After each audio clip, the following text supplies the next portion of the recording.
বিসমিল্লাহির রহমানির রহিম। আসসালামু আলাইকুম। কেমন আছেন সবাই? আশা করছি সবাই ভালো আছেন। স্বাগতম আমার রান্নাঘরে। আজ আমি রান্না করব। এখানে নিয়েছি মুরগি। এটা হচ্ছে একটা ব্রয়লার মুরগি। এটা দিয়ে আমি আজকে ঝাল ফ্রাই করব, মুরগির ঝাল ফ্রাই। ব্রয়লার মুরগি এভাবে তো খেতে ভালো লাগে না। ছোট ছোট করে কেটে নিয়েছি, দেখেন ছোট ছোট পিস করে নিয়েছি, যেহেতু ঝাল ফ্রাই করব ছোট করে পিস করলাম।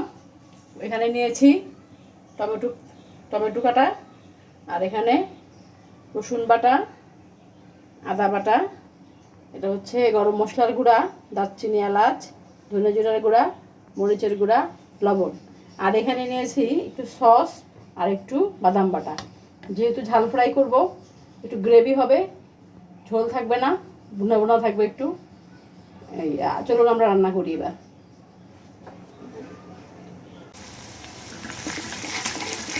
পেঁয়াজটাকে একটু ব্রাউন করে নিয়েছি, হালকা একটু ব্রাউন করে। এখন আমি সব মশলা দিয়ে দেব, দিয়ে আমি এখন এটাকে ভালো করে কষাবো। মশলাটাকে একটু সময় নিয়ে ভালো করে কষাবো, আর একটু কষিয়ে নেই। যখন আবার বাদাম বাটা দিব তখন আবার দেখাবো। এই আমার গ্রেভিটা রেডি। আমি এখানে টমেটো দিয়ে দিয়েছি মাঝখানে, বাদাম বাটা এবং সসটা দিয়ে দিলাম। এখন আমার গ্রেভিটা তৈরি। এখন আমি মুরগিটা দিয়ে দিব।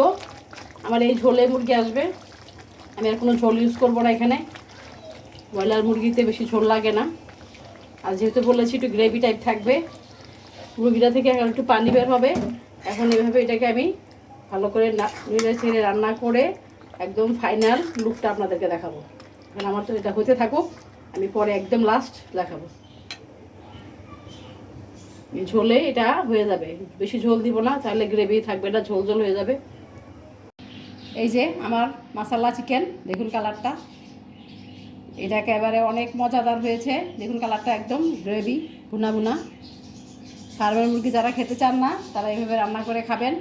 আশা করছি ভালো লাগবে। আর ভালো লাগলে আমার পাশে থাকবেন, আমাকে লাইক, শেয়ার এবং ফলো দিবেন। আজকের মতো এখানেই বিদায়। আল্লাহ হাফেজ।